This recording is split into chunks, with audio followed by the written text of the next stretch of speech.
नमस्कार, first India news देख रहे हैं आप और आपके साथ हूं मैं खुशबू मिश्रा। आपको बताएं, स्पीक अप फॉर डेमोक्रेसी के तहत कांग्रेस ने ऑनलाइन अभियान चलाया। इस पर सीएम गहलोत ने संदेश दिया है। सीएम गहलोत ने कहा कि आज पूरा मुल्क चिंतित है क्योंकि डेमोक्रेसी खतरे में है।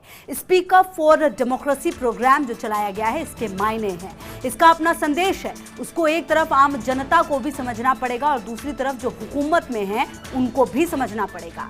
आज जिस प्रकार का माहौल देश के अंदर है वो चिंताजनक है। ये मुख्यमंत्री अशोक गहलोत का ट्वीट सामने आया है। आज पूरा मुल्क चिंतित है क्योंकि डेमोक्रेसी खतरे में है। ये प्रोग्राम जो चलाया गया है, स्पीक अप फॉर डेमोक्रेसी, इसके मायने हैं, इसका अपना संदेश है।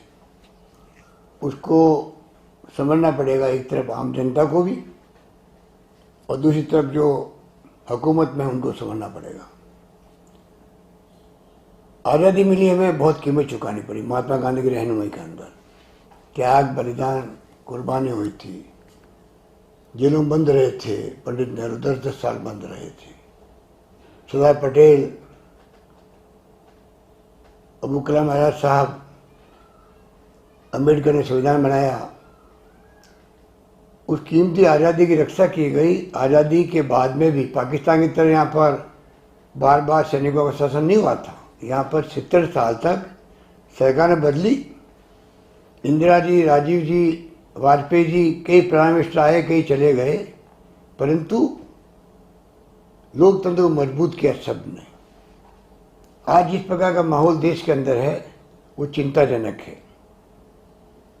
किस प्रकार से सरकारें गिराई जा रही है, कर्नाटका की, महाराष्ट्र में क्या हुआ तमाशा सबको मालूम है, मध्य प्रदेश में क्या हुआ सबको मालूम है, और राजस्थान के अंदर जिस प्रकार से सरकार मांग रही है विधानसभा में जाने के लिए परमिशन राज्यपाल महोदय से।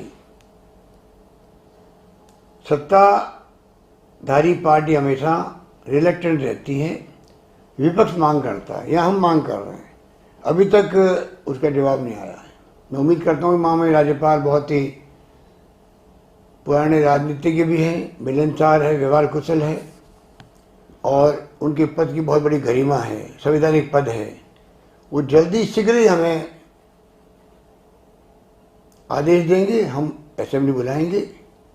कोरोना के ऊपर वो खुद चिंतित थे राज्यपाल महोदय, उस पर चर्चा करेंगे। कल उनका स्टेट गवर्नमेंट को लेकर के जो उनका संदेश आया उससे हमें बहुत अच्छा लगा।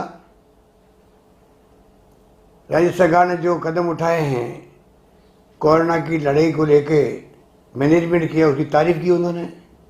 पूरे देश में, दुनिया के अंदर उसकी तारीफ हो रही है। लॉकडाउन के कारण से जो आर्थिक स्थिति बर्बाद हो चुकी है उस पर चर्चा करेंगे असेंबली के अंदर। राजनीतिक चर्चाएं करेंगे, जो हाउस की राय होगी सबकी, पक्ष विपक्ष की, उसके आधार पर। आज वक्त है सबको, चाहे वो केंद्र सरकार हो, चाहे राज्य सरकार हो, चाहे कोई राजनीतिक दल हो, तमाम पॉलिटिकल पार्टी को मिलकर के आम जनता का सहयोग लेकर के हमें कोरोना की जंग को जीतना है, जीवन बचाना है। हम सबका कर्तव्य है कि हम कैसे एक एक व्यक्ति का जीवन बचाएं। आज संख्या बढ़ती जा रही है पूरे मुल्क के अंदर, प्रदेश के अंदर, चिंता का विषय बना हुआ है। कैसे उनको रोका जाए, किस प्रकार, जिस प्रकार की व्यवस्था की गई उसको और मजबूत किया जाए, उसके ऊपर हम सब चिंतन करें, मनन करें। प्रधानमंत्री जी ने वीसी की थी, हमने खुल के विचार दिए थे हमारे अपने। एक माहौल बना देश के अंदर, केंद्रीय राज्य सरकारें मिलकर के काम कर रही है। और आज मैं कहना चाहूँगा कि मुझे दुख होता है कि कोरोना की जंग के अंदर भी, कोरोना महामारी भयंकर महामारी है, क्या रूप लेगी कोई नहीं कह सकता आने वाले वक्त के अंदर। उसके दरमियान में आप अगर बजाय इसके कि सब मिलके इसका मुकाबला करें, पक्ष विपक्ष को साथ लें, सत्ता पक्ष जैसे मैंने लिया यहाँ पर, तमाम पॉलिटिकल पार्टियों को, तमाम धर्मगुरुओं को, तमाम एक्टिविस्ट को, तमाम डॉक्टर्स को साथ लेके चल रहा हूँ मैं। और मुझे कोई शिकायत नहीं है, ना पक्ष से ना विपक्ष से, सबने मिलकर के मुकाबला किया है। और इसी कारण तारीफ हुई पूरे देश दुनिया के अंदर राजस्थान की। तो मेरी समझ के परे कि भारतीय जनता पार्टी को क्या हो गया है। ऐसे वक्त में भी आप राजनीतिक गतिविधियां ऐसी करो जो डेमोक्रेसी के खिलाफ हो।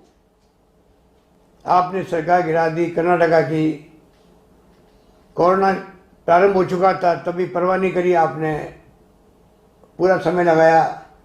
मध्य प्रदेश की सरकार गिराने के अंदर उसमें आप कामयाब हो गए। कोरोना भी खत्म ही नहीं हुआ है, बढ़ रहा है।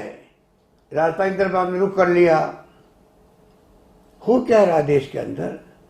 पूरा देश चिंतित है, प्रदेश चिंतित है, विचलित है। और मैं उम्मीद करता हूं कि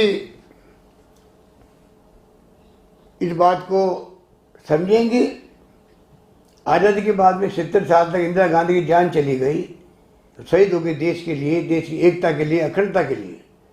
राजीव गांधी शहीद हो गए, कितने लोग कुर्बान हुए पंजाब के अंदर, आतंकवादियों के शिकार हो गए। सरदार बहन सिंह जी शहीद हो गए, आतंकवाद को देश नाबूद कर दिया। उस सोच के साथ में 70 साल निकाले देश ने। और इसीलिए आज देश एकजुट है, एक है, अखंड है और लोकतंत्र मजबूत हुआ। इसीलिए नरेंद्र मोदी जी प्रधानमंत्री बन पाए हैं। ये समझना पड़ेगा। अगर लोकतंत्र मजबूत नहीं होता, पाकिस्तान के हालात होते, तो शायद नरेंद्र मोदी जी भी प्राइम मिनिस्टर नहीं बन पाते। उनको सोचना पड़ेगा, उनकी पार्टी को सोचना पड़ेगा कि चुनी सरकारों को गिराने का इरादा छोड़े, तब जाके लोकतंत्र मजबूत होगा। आने वाला इतिहास वरना माफ नहीं करेगा किसी को भी। जो गलती करेगा उसको गलती की कीमत चुकानी पड़ेगी।